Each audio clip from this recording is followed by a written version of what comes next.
안녕하세요. 홍필고 신부입니다. 한 2주 정도 된 것 같아요. 다행히도 그렇게 오래 걸리진 않았죠. 바로 그 음악 얘기를 어쨌든 마무리를 좀 해야겠어서 더 좀 시간을 쪼개고 이렇게 강의 준비를 할 수가 있었습니다. 우선 제 근황에 대해서 조금 말씀을 드릴게요. 잠깐씩 언급은 드렸고 저희 교구 계신 분들은 이제 다 아실 거예요. 벌써 몇 달 전에 공지가 다 났습니다. 올 6월, 이번 달이죠. 말일자로 저는 이제 본당을 떠나게 돼요. 새로 인사 발령이 났습니다. 교구장 주교 전례 진행 담당 사제로 가게 됐어요. 영어로는 Master of Ceremonies라고 합니다. 줄여서 MC예요. 주교님 MC, 전례 진행 담당이라고 풀어서 말할 수가 있겠죠. 대개는 주교님 비서 신부가 이 직무까지 수행을 합니다. 근데 저는 이제 정확히는 비서는 아니고 주로 전례 그리고 전례 관련된 주교님 일정을 맡게 되는 거예요.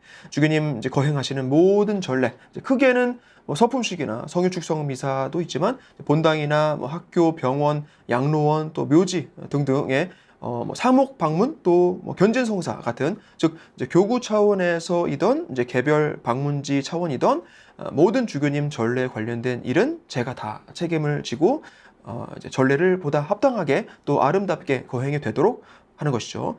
우선은 이제 저로서는 굉장히 영광스러운 일이에요.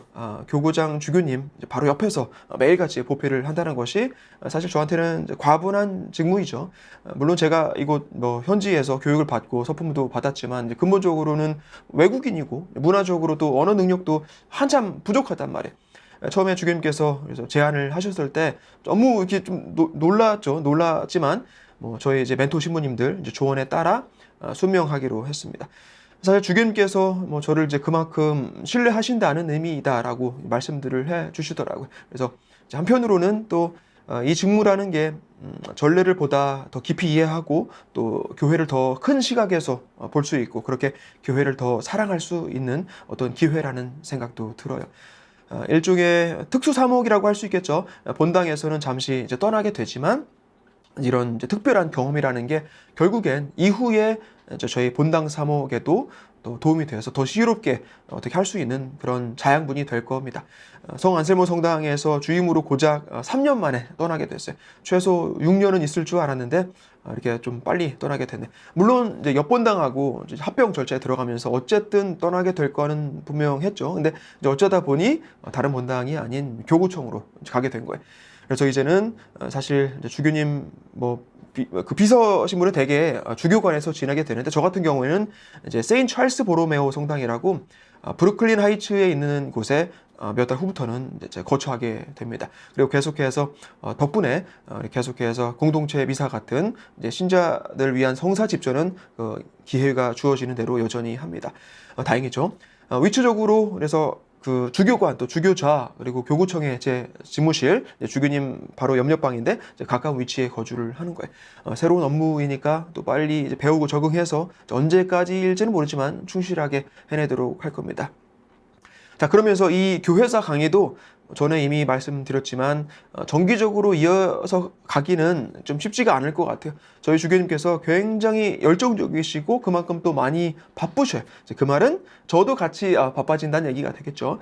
본당 주임일 때는 그나마 조금 유연하게 제 개인 일정 관리를 했었는데 이제 모든 제 일과는 주교님 스케줄에 따라 가게 됩니다. 이제 그런 부분이 사실 저한테는 좀 힘들 수 있는 요소가 되겠죠. 하지만 이제 틈나는 대로 교회사 강의도 준비해서 어떻게든 끝까지 해내도록 하겠습니다. 여러분들 기도 많이 해주시면 저도 더 힘내서 교회 봉사에도 열심히 하고 또 강의도 계속해서 이어가도록 하겠습니다. 자, 그럼 이제 오늘 강의 시작을 해볼까요? 우선 지난 2시간에 걸쳐서 바로크 음악의 배경과 특징에 대해서 알아봤습니다. 시기적으로는 1600년 무렵부터 1750년까지라고 했고 르네상스 이후 그리고 고전주의가 다시 등장하기 전 그 사이의 예술 양식인 거예요. 바로크라는 표현은 그래서 완벽한 형태가 아닌 일그러진 진주를 의미한다고 했죠. 우선은 먼저 교회 안에서의 예술의 중요성에 대한 부분을 우리가 상기하면서 동시에 자칫 남용이 될 수 있음을 인지해야 한다고 말씀을 드렸어요. 사실 우리 교회사 강의에서 이 바로크 음악을 살펴보는데 제가 강조하고 싶은 부분이 바로 이겁니다. 교회 예술. 교회 예술이라고 하면 어디까지인가? 이미 트렌트 공의회에서 그 예술의 역할과 그 한계를 명확히 했다는 점도 우리가 익히 알고 있죠. 그리고 이제 트렌트 공의회를 통한 교회 개혁의 그 방아쇠를 당겼던 사건이라고 하면 단연코 개신교 운동이라고 할 수 있지 않겠습니까? 그래서 개신교 종파들에서는 교회 미술은 대체적으로 좀 멀리하면서 대신에 교회 음악에는 아주 적극적이었다는 점이 꽤 또 흥미로운 부분이었어요. 그리고 그 당시에 계몽주의, 또 과학혁명, 또 탐험과 식민지 시대를 지나면서 그 모든 요소가 전부 이 바로 그 음악이 발전하고 형성되는데 자연스럽게 영향을 미쳤더라라는 이야기를 드렸습니다. 이제 그리고 이 바로 그 음악의 어떤 기술적인 또 철학적인 특징을 살펴보니 전문적으로 제2작법, 즉 당시 기준으로 새로운 스타일의 요소들을 포함하고 있었는데 제1작법, 즉 이전 스타일은 말하자면 르네상스적이었어요. 고전적이죠. 균형과 비례를 중시하면서 그 음악 자체를 아주 수학적으로 마치 설계하듯이 작곡을 합니다.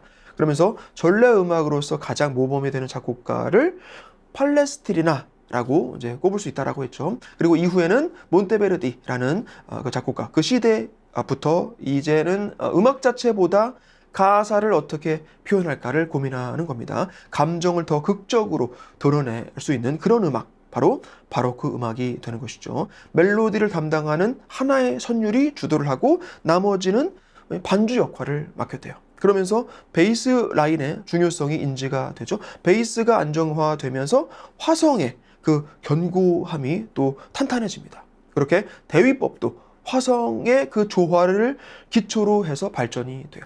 심지어는 그렇게 조성 체계도 전통교회 그 선법에서 장조 단조 체계로 정착이 되는데 이 역시 감정 표현을 위한 작곡법이 가져온 결과라고 할 수가 있습니다. 게다가 감정 표현을 더 효과적으로 하기 위해서 극적인 이 대조 효과를 많이 쓰게 되는데 이게 이제 협주곡 형식으로 이어지게 되는 거예요. 더 나아가서는 악기 편성이나 질감도 이 대조 기법에 이용을 하는데 그러면서 악기 자체도 발전이 많이 됩니다. 예를 들어서 베이스 영역이 중시되면서 현악기도 첼로나 콘트라베이스 분명한 그 역할을 담당하고 그렇게 더 개발이 돼요. 그리고 피아노라는 악기가 사실 이때 처음 발명이 됩니다. 피아노의 전신이라고 할 수 있는 악기가 있는데 하프시코드 혹은 챈발로라고 해서 얼핏 모양은 비슷한데 소리를 내는 그 메커니즘은 아예 달라요. 하프시코드는 건반을 누르면서 줄을 튕기도록 구조가 되어 있어요. 그래서 강약 조절은 안 됩니다. 근데 1700년경에 그 줄을 때리는 구조로 이제 개발을 해요. 그러면서 아주 섬세한 강약 표현이 가능하도록 만든 것이죠.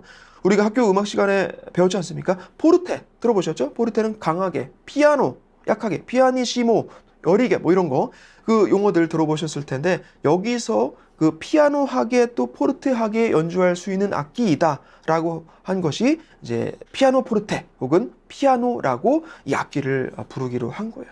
이후로 이 피아노라는 악기가 모든 악기를 통틀어서 우리한테 가장 친숙한 악기 중 하나로 자리를 잡게 됩니다. 이 역시 바로크 스타일의 그 연주가 낳은 중요한 산물 중 하나라고 볼 수가 있는 것이죠.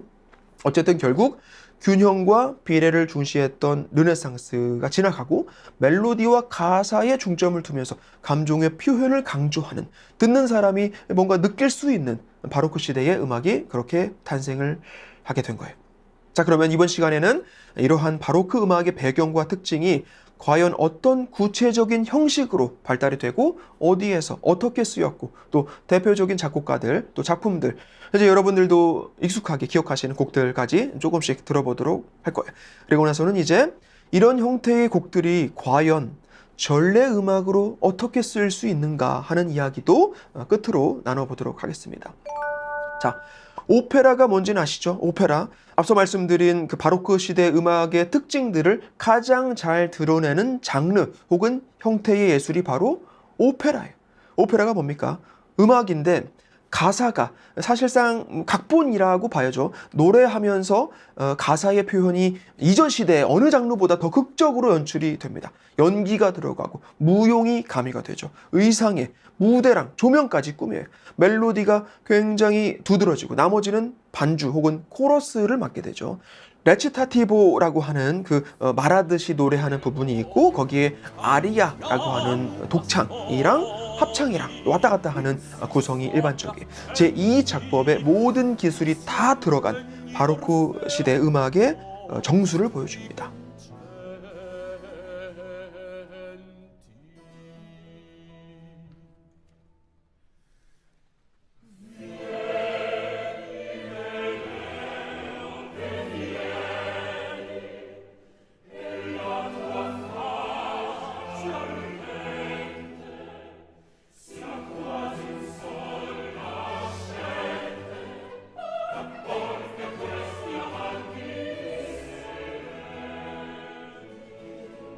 몬테베르디의 오르페오라고 하는 초기 오페라 곡인데 이렇게 봐도 기악 편성이나 독창의 감정 표현 또 합창을 활용하는 그런 제2 작법의 특징이 아주 뚜렷하게 드러나죠. 자, 오페라라고 하면 라틴어 오푸스의 복수형입니다. 오푸스는 영어로는 work예요. work. 일이라는 뜻도 되고 작품이라는 뜻도 됩니다. 오페라의 어원은 작품이라는 의미가 된다라는 거.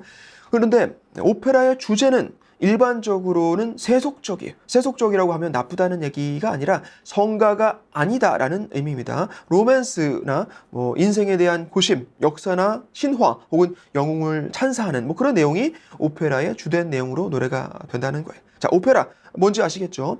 그리고 이런 스타일의 음악에 가사 내용을 종교적으로 쓰게 되면 이를테면 성경 내용이나 성인의 삶을 소재로 하거나 한다면 그게 바로 오라토리오가 되는 겁니다. 오라토리오를 직역하면 공적으로 말하는 것인데 그리스어 어원으로 기도하다라는 뜻을 포함하고 있어요. 오페라랑 마찬가지로 어떤 극적인 구성에 독창, 합창, 오케스트라, 때로는 해설자도 들어가고 그러지만 그렇다고 연기를 하거나 무대 장치를 막 넣고 그러지는 않아요. 여러분들 다 아시는 핸델의 메시아 생각해 보시면 되겠죠. 우리가 생각하는 콘서트 정도의 분위기라고 아시면 될 것 같아요.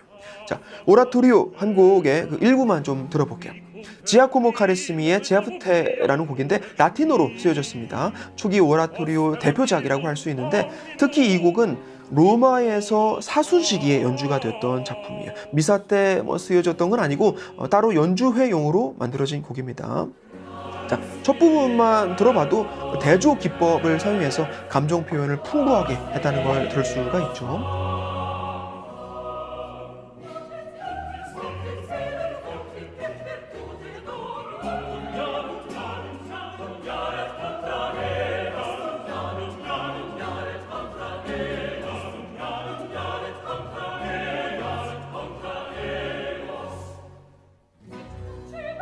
그리고 여기에 칸타타라는 장르도 나옵니다. 칸타레라는 라틴어로 노래하다라는 단어에서 유래를 해요. 칸타타는 우선 비교적 좀 짧아요. 오페라나 오라토리오는 한두 시간은 기본이죠. 근데 칸타타는 일단 좀 짧다.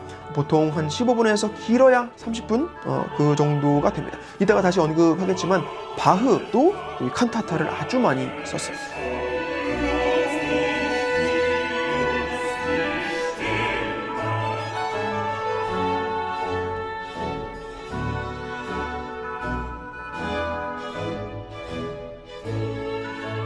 칸타타는 어떤 극적인 그런 구성은 아니에요. 줄거리가 있고 인물이 등장하고 그렇지는 않고 어떤 묵상곡 그 정도라고 아시면 될 거예요.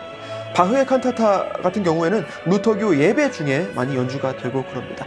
하지만 역시나 가사가 중심이고 감정 표현을 충분히 하는 그런 음악이고 그에 따른 테크닉들 이를테면 독창이나 합창이랑 주거니 받거니 한다거나 하는 그런 구성은 아주 10분을 활용을 해요. 그래서 오라토리오랑 칸타타는 주제 면에서 신앙적이니까 성음악으로 분류를 할 수가 있는데 오라토리오는 굉장히 극적인 구성을 갖고 있으면서 연주회를 위한 목적으로 만들어진 음악이고 그에 반해서 칸타타는 비교적 짧은 어떤 묵상곡, 즉 전래용 혹은 작은 규모의 연주용으로 쓰여졌다라고 정리를 하면 될 것 같아요. 자, 마지막으로 한 가지 형식을 더 꼽자면 소나타도 잠깐 언급을 할 수 있을 것 같아요. 차 이름 아니죠, 소나타. 소나타는 소나레라는 소리를 내다라는 단어에서 유래를 해요. 쉽게 비교하자면 칸타타는 노래하는 곡, 소나타는 연주하는 곡, 이렇게 아시면 되겠습니다. 아르칸젤로 코렐리의 트리오 소나타 일부 잠깐만 좀 들어볼게요.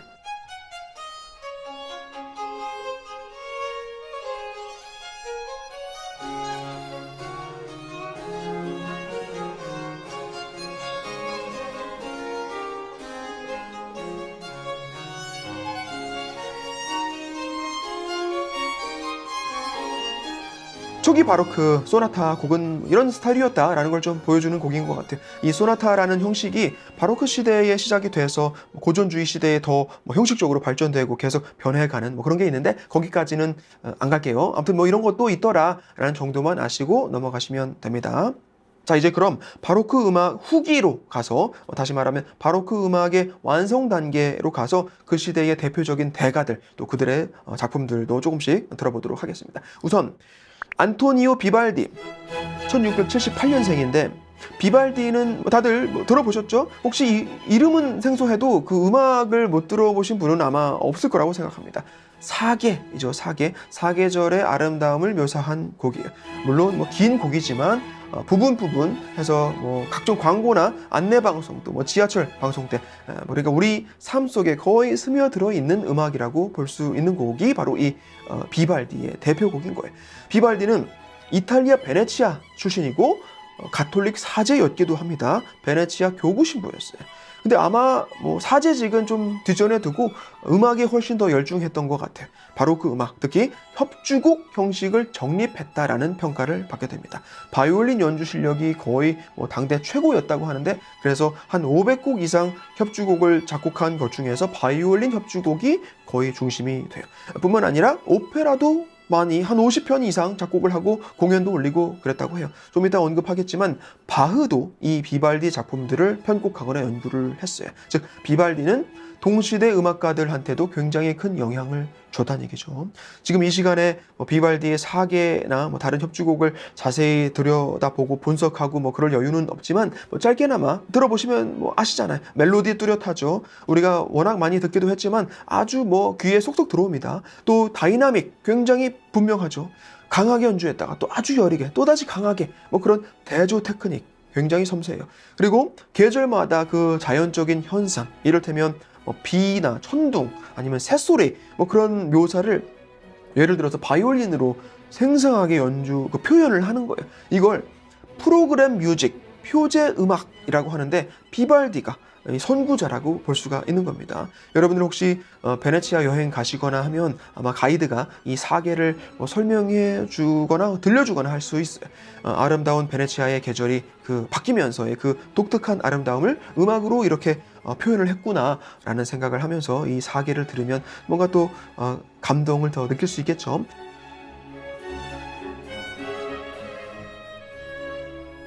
이제 그 다음에 핸델, 게오르크 프리드리히 핸델, 1685년생이고 비발디보다는 7살 동생이에요. 가장 유명한 작품이 바로 메시아이죠. 메시아. 원래 독일 출신이고 독일하고 또 특히 이탈리아 스타일 음악을 배우게 됩니다. 루터교 신자였는데 여차저차해서 결국 1712년 영국에 정착을 합니다. 그리고 성공회로 개종을 해요. 이탈리아 오페라 곡 작업을 굉장히 많이 했는데 한 42편 이상을 썼을 정도였어요. 그런데 나중에는 오라토리오에 집중을 합니다. 종교적인 음악으로 간다라는 것이죠. 그리고 성공회니까 라틴어나 이탈리어가 아닌 영어로 된 오라토리오를 주로 작업을 해요. 이제 그 중에 대표곡이 메시아가 되는 거예요. 그 밖에 칸타타나 기악곡도 많이 썼는데 우리가 가장 익숙하게 알고 있는 곡은 메시아 정도가 될 것 같아요. 메시아는 바로크 시대 대표적인 오라토리오 곡 중 하나이면서 종교 음악 역사를 통틀어서도 이보다 더 널리 알려진 곡이 있을까 싶어요. 메시아. 핸델 개인에게 있어서도 굉장히 어떤 정점인 작품이지만 동시에 영어 오라토리오 양식을 완성한 걸작이라고 할 수가 있겠습니다. 1741년 약 24일 만에 완성이 됐다고 하고 이듬해에 아일랜드 더블린에서 초연으로 올라갑니다. 여러분들 중에 레지오 단원 계시면 창립자 프랭크 더프를 잘 아실 거예요. 더블린에 생가가 있고 또 거기에 무덤도 있어요. 제가 순례를 간 적이 있는데 이 더블린에 핸델의 메시아 초연 장소가 있어요. 당시 공연장은 이제는 없고 지금은 호텔이 들어서 있는데 그래도 벽에는 여기가 그 터라는 어떤 안내가 적혀 있기는 합니다. 자, 이 얘기를 굳이 제가 왜 하느냐? 그 무렵 그 영국 또 아일랜드의 어떤 문화적 또 사회적인 분위기랑 또 관련이 있어요. 핸델은 영국에서 이탈리아 스타일 오페라 극장 그 사업을 했는데 이게 그렇게 오래 가지를 못합니다. 오페라랑 오라토리오 차이를 다시 한번 말씀드리는 거예요. 핸델의 오페라는 고전이나 영웅 얘기를 주로 다루면서 귀족을 중심으로 소비가 되는 편이었단 말이에요. 근데 우선 이탈리아어 작품을 영국 사람들이 그렇게 좋아하지를 않는 거예요. 그리고 극장이 반드시 있어야 하죠. 세속 예술이니까. 근데 오라토리오를 영어로 만들게 되면 언어 접근성도 당연히 좋아지고 주제도 신앙이나 윤리 혹은 교훈적인 내용을 다루니까 모든 계층의 대중이 즐길 수가 있게 됩니다. 극장도 꼭 필요하지 않죠. 교회에서 하면 되는 거예요. 오페라랑 오라토리오가 단순히 내용의 차이만 있는 게 아니다. 어쨌든 그렇게 핸델도 당시 어려운 사정을 겪으면서 치렀던 나름의 어떤 살아남기 위한 모색 혹은 음악적인 전환이 결과적으로 역사상 길이 남게 될 명작을 만들게 된 어떤 계기가 됐다는 겁니다. 마침 더블린 자선단체에서 초청이 왔고 핸델한테는 다시 없을 재기의 기회가 된 것이죠. 아무튼 이 메시아라는 작품은 영어 오라토리오 양식의 완성이고 근본적으로는 영국 성공회 예배를 기반으로 하고 있다라는 거. 자, 이제 마지막으로 바흐입니다. 요한 제바스티안 바흐, 1685년생, 핸델하고 동갑이에요. 근데 사망 연도는 1750년입니다. 제가 계속해서 바로크 음악을 정의할 때 트리엔트 공의회 이후 혹은 1600년대부터 1750년까지를 그 시기로 본다고 말씀을 드렸는데 이 1750년이 바로 바흐가 사망한 해이기 때문에 그래요. 바로크 음악은 바흐의 사망과 함께 종결이 됐다라고 음악사에서는 보고 있다는 것이죠. 바흐가 곧 바로크 음악이다라는 뭐 그런 거예요. 자, 왜 그런지 한번 보도록 하겠습니다. 우선 바흐는 독일에서 활동을 했고 자연스럽게 루터교 신앙을 가지고 있었어요. 바흐가 한창 활동한 시기는 마틴 루터가 개혁을 일으킨 지 약 200년 후가 됩니다. 음악에 대한 루터의 어떤 철학이 루터교 성음악을 발전시키고 전례 안에서 그렇게 음악의 역할이 이미 충분히 자리가 잡혔을 때이죠. 바흐 같은 걸출한 작곡가를 배출할 만한 충분한 조건을 루터교에서는 갖추고 있었던 거예요. 실제로 바흐 집안에서 한 200년 동안 7세대를 거쳐서 50명 이상의 음악가가 나옵니다. 역사상 음악가 가문 중에서는 가장 영향력 있는 집안이었다라고 볼 수 있죠. 오르간 연주자 혹은 작곡가로 대개 활동을 합니다. 요한 세바스티안의 그 중조부, 큰아버지, 외삼촌, 또 아버지부터 해서 바흐의 자식들 한 20명 정도 됐다고 하는데 물론 상당수는 어려서 사망을 합니다. 그래도 나머지는 그 자식들 특출한 음악적 재능을 보였다고 해요. 특히 그 아들 중에서 3명은 음악사에 이름을 남길 정도로 훌륭했어요. 막내 아들 바흐 같은 경우는 모차르트가 어렸을 때 그 음악 선생님이었단 말이에요. 근데 고전주의 작곡가들이 바로크 음악가들한테 영향을 받았다 뭐 그런 얘기를 하는데 이게 그냥 뭐 작품을 분석하고 어떤 특징들을 공유한다 뭐 그런 수준이 아니에요. 아주 직접적으로 음악 교육을 받았다는 겁니다. 어쨌든 바흐 또 바흐 가문의 음악적인 특출함 그 뒤에는 루터교의 영성 또 후원이라는 필수 요건이 자리하고 있었다라는 거. 자, 바흐는 독일 여러 지역에서 뭐 오르간 연주자 또 궁정 음악가로 활동을 하면서 작곡 활동을 합니다. 이때 이탈리아 음악 영향도 받게 되는데 바로 비발디 협주곡도 편곡을 하고 그랬던 적이 있어요. 그리고 말년에 후반 27년 동안 라이프치히라는 곳의 성 토마스 교회에서 음악 담당 또 음악 교육 담당을 맡아서 일을 합니다. 그 기간 동안에 특히 칸타타 작업을 엄청나게 했는데 거의 매주 새로운 곡을 썼다고 해요. 쉽게 얘기하면 매주 새로운 찬송가를 만들어서 성가대 연습시키고 주일 예배 때 불렀다는 것이죠. 수백 곡이 넘는 칸타타를 작곡을 합니다. 이 중에 많이 알려져 있는 곡들이 마테오 순환곡, 요한 순환곡, 또 푸가의 기법 뭐 그런 것들이에요. 자, 그리고 바흐를 서양 음악사의 가장 중요한 인물 중 하나로 여기는 또 다른 이유가 있어요. 오늘날 클래식 음악의 그 기초이자 정수로 간주를 하고 또 음악가가 반드시 거쳐야 할 작곡가로 바흐를 꼽는 실질적인 이유가 있습니다. 간단히 표현하면 음악의 질서를 확립했다라고 할 수가 있어요. 무슨 얘기냐? 먼저 대위법의 완성자로 봅니다. 다시 말하면 다성음악 형식을 정점까지 발전시켰다라는 거예요. 자, 다시 한번 단선율 음악 그리고 다성음악은 이론적으로 엄청난 차이가 나게 돼요. 선율이 하나일 때 없던 이론들 2개가 되면 또 어떻게 화음을 쌓을 것이고 3개 또 4개가 되면 또 어떤 규칙이 적용이 되냐 뭐 이런 것들이 아주 상당히 복잡할 수가 있는 겁니다.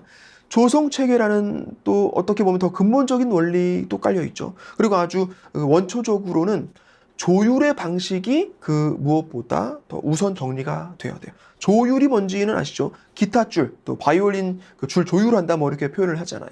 자, 전에 한번 말씀드린 적이 있을 텐데 음악과 과학을 흔히 비교하면서 아예 다른 영역이라고 생각할 수가 있어요. 음악은 철저하게 감성의 영역이고 과학은 완전하게 이성의 영역이다라는 것이죠. 근데 사실 그렇지 않아요. 음악이야말로 그 어느 분야보다 이성적이고 수학적이고 또 과학적이에요. 모든 연주자는 연주를 시작하기 전에 조율부터 합니다. 오케스트라 합주를 하더라도 연주 직전에 조율부터 하고 가죠. 가장 기초적이고 어떤 약속이에요. 음악에서 첫 음을 연주하기도 전에 반드시 조율이 되어야만 한다 이 말이에요. 자, 여기에서 평균율이라는 용어를 쓰게 됩니다. Equal temperament, 평균율. 이거 설명하려고 하면 수학 시간으로 들어가야 돼요. 12루트의 2, 1.09946 비율로 반음 간격을 동일하게 조정을 한다. 뭐 그런 건데 넘어갈게요. 자, 근데 바흐 시대 이전까지는 순정률이라는 방식을 쓰거나 또는 피타고라스 공식에 의한 조율을 해오고 있었어요. 뭐 다 설명하긴 뭐하지만 음 간격이 일정하지가 않아요. 도레미 할 때 음 간격이 똑같지가 않다 이 말이에요. 어쨌든 이런 조율 방식이 최소 2000년 이상 아무 문제가 없었어요. 단선율 음악으로서는 뭐 별 문제가 없었는데 문제는 화성법이 발달되면서 이게 점점 안 맞는 겁니다. 전조를 하면 일단 불협이 생기고 3도 코드 화음이 어긋나거나 뭐 그렇게 되는 거예요. 왜냐? 음 사이 간격이 일정하지가 않으니까 그렇게 되는 것이죠. 이제 그래서 차차 개발이 된 것이 바로 평균율. 도레미파솔라시도랑 그 사이에 반음까지 하면 12개 음이죠. 혹은 12개 조성이 나오는데 이 반음 사이 간격을 똑같은 간격으로 맞추는 거예요. 평균율, equal temperament. 그렇게 되면 화음을 쌓을 때 한두 개뿐만 아니라 여러 개를 쌓아도 불협이 안 생겨요. 아무리 복잡한 편곡도 조옮김이 가능합니다. 자, 이 평균율, 누구 한 사람이 정립을 했다 그런 게 아니고 점진적으로 조율 체계가 발전이 된 거예요. 근데 자, 이때 바흐의 평균율 클라비어 곡집이 발표가 됩니다. 평균율 클라비어 곡집. 1722년 그리고 42년 이렇게 2권으로 구성이 돼요. 모든 장조와 단조 총 24개 조성이죠. 2곡씩 수록을 합니다. 총 48곡이 되겠죠. 바로크 시대의 화성법이 철저하게 기반을 해서 대위법이 또 발달이 됐다고 하지 않습니까? 바로 바흐가 이 평균율을 완벽하게 이해하고 그걸 기반으로 바로크 대위법을 완성시킨 거예요. 그냥 이게 연주곡 혹은 연습곡이 아니라 평균율의 모든 가능성을 시험하고 또 증명한 작품인 거예요. 평균율이라는 원리를 기반으로 해서 이렇게까지 완성도 높은 작곡을 할 수 있다라는 걸 보여주는 것이죠. 그래서 이후의 천재들, 모차르트, 베토벤, 쇼팽 이런 작곡가들이 전부 다 이 바흐의 평균율 클라비어 곡집을 분석하고 학습을 하는 거예요. 결국 바흐는 다음 시대 작곡가들 또 현대음악에까지도 그 영향력이 이어져 오고 있다는 것이죠. 그래서 한때 일본 출판계에서 바흐를 음악의 아버지이다라고 별명도 붙여주고 그랬었는데 어쨌든 그렇게 틀린 표현은 아니지 않나라고 생각이 됩니다.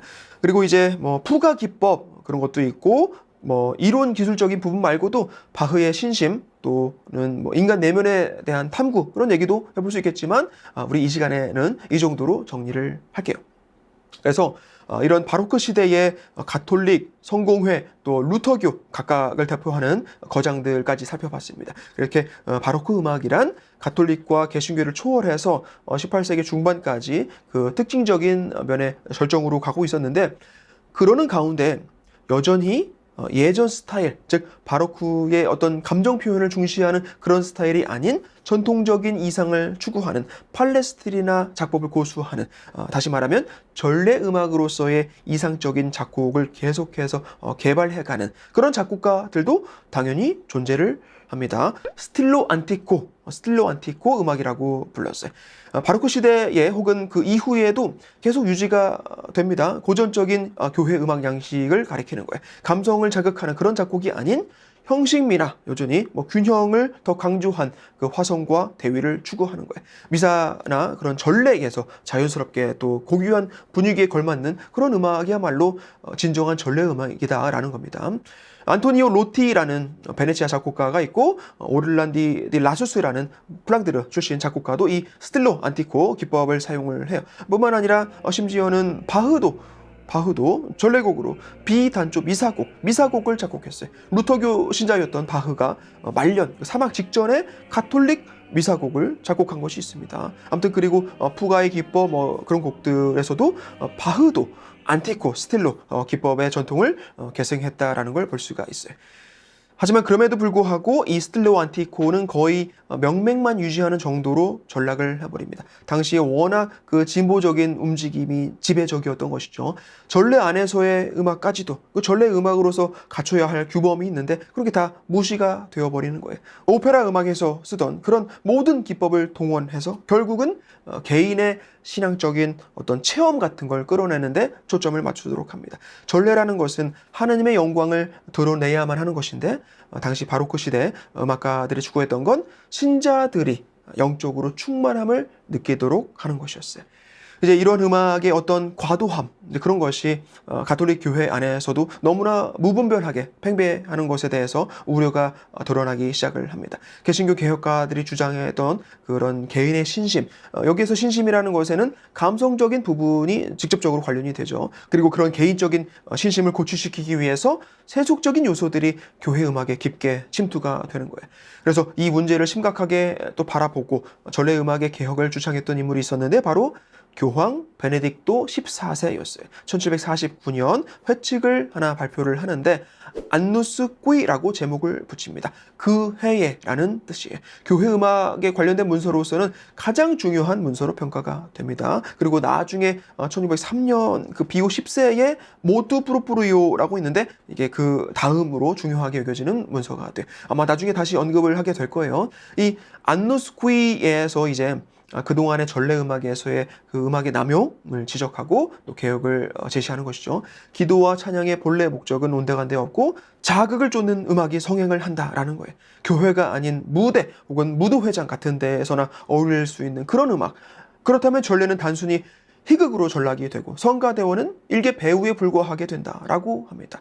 보다 진지하고 엄숙하게 전통에 충실한 음악을 되살려야 한다라고 베네딕토 14세는 강조를 해요. 그러면서 아주 구체적으로 규범을 선포를 합니다. 예를 들어서 성모일도 할 때 합창으로 바치고 오르간 반주할 때는 이러이러하게 해야 된다. 그런 것도 있고, 다른 악기를 사용할 때도 바이올린, 첼로, 바순 그런 악기들은 허용을 하는데, 반면에 팀파니나 호른, 트럼펫, 오보에, 플루트, 하프, 이런 또 만돌린 이런 악기들은 전래에는 부적합하다라고 하는 거예요. 전래 악기란 근본적으로 노래를 받쳐주는 역할에 그쳐야 하지 그 이상 지배적으로 사용될 수 없다라는 것이죠. 성전 안에서 연주가 되는 음악과 공연장에서 연주되는 음악은 분명히 구분이 되어야 한다는 겁니다. 이제 그렇게 교회 음악가들 사이에서는 전래에 대한 인식을 다시 새롭게 갖게 되는 거예요. 꼭 스틸로 안티코에 철저하게 따라서 예전으로 돌아간다라기보다는 또 그 시대에 맞게 좀 세련된 접근으로, 이를테면 팔레스트리나 곡을 가져와서 편곡을 한다든지 다양한 테크닉을 또 그 시대에 맞춰서 쓰는 거예요. 이제 어쨌든 전래가 훼손되지 않는 선을 지키는 것은 중요하다라는 겁니다. 이제 그러는 와중에 이제 바로크 시대는 막을 내리고 새로운 시대, 클래식의 시대가 오게 되는 거죠. 자, 그래서 이번 강의 여기까지 해서 바로크 시대 음악에 대한 이야기를 마쳤습니다. 조금 어려운 얘기도 많이 이렇게 해서 무슨 소린가 그런 생각 하셨을 거라고 생각해요. 바로크 음악의 시대적인 배경부터 해서 음악적인 그 특징을 먼저 알아봤었죠. 르네상스 시대의 균형과 비율이 아닌 멜로디를 부각하고 감정 표현에 중점을 둡니다. 세속에서는 오페라가 발전을 하고 교회 안에서는 오라토리오가 연주가 되죠. 짧은 칸타타 혹은 기악 중심의 소나타도 다 이 바로크 시대에 생겨난 형식의 음악이에요. 이제 후반으로 가게 되면 대표 거장들이 바로크를 절정으로 끌고 올라가는데 비발디, 핸델, 또 바흐 같은 인물들을 꼽게 됩니다. 그래서 이런 감성에 호소하는 음악이 성향을 하게 되고 이제 그런 요소들이 전래 안으로까지 들어오는 거예요. 어떤 충만한 느낌을 준다는 것이 상당히 매력적이라는 것이죠. 하지만 이제 그러한 개인의 체험을 끌어내려는 그런 음악은 결국 전래 음악으로서는 적합하지 않다는 겁니다. 우리가 교회사를 공부하면서 바로크 음악을 이야기할 때 중요 포인트는 바로 이 부분이 아닌가 싶어요. 내 기분이 좋아지는 그런 음악이 아닌 하느님 영광이 드러내는 음악이 교회에서는 불러져야 하지, 그렇게 화려한 테크닉 유감 없이 쓰는 그런 곡들 성전 말고 공연장에서 얼마든지 부르고 연주하라는 거예요. 그리고 한편으로는 이제 바로 다음 시대가 클래식 음악 시대가 되는데 우리가 클래식을 클래식이라고 부르는 이유가 바로 이 클래식 시대의 음악이 그만큼 중요하기 때문이죠. 그리고 그 클래식 음악이란 결국 바로크 음악을 기반으로 해서 생겨난 것이다 라는 의미에서 바로크 음악을 또 중요하게 볼 수가 있어요. 우리가 이 교회사 강의에서는 바로크 미술과 마찬가지로 바로크 음악 역시 개신교 운동 또 가톨릭 개혁이라는 배경으로 해서 어떤 하나의 흐름 또는 현상으로도 또 이해를 할 수가 있겠습니다. 자, 됐죠? 이렇게 바로크 시대 음악 이야기 이렇게 마무리를 했고 계속해서 이제 근대 시기 안의 요소들을 이어서 살펴볼 텐데 아마 뭐 계명주의에 대해서 좀 들어가 봐야겠죠. 그리고 나서는 프랑스 혁명 또 아주 중요합니다. 잉글랜드 쪽으로도 또 가봐야겠죠. 아일랜드에서도 굉장히 중요한 역사적인 사건이 있었고 미국도 알아야 돼요. 그리고 이탈리아 통일 뭐 아무튼 할 얘기가 굉장히 많습니다. 근대 안에서도.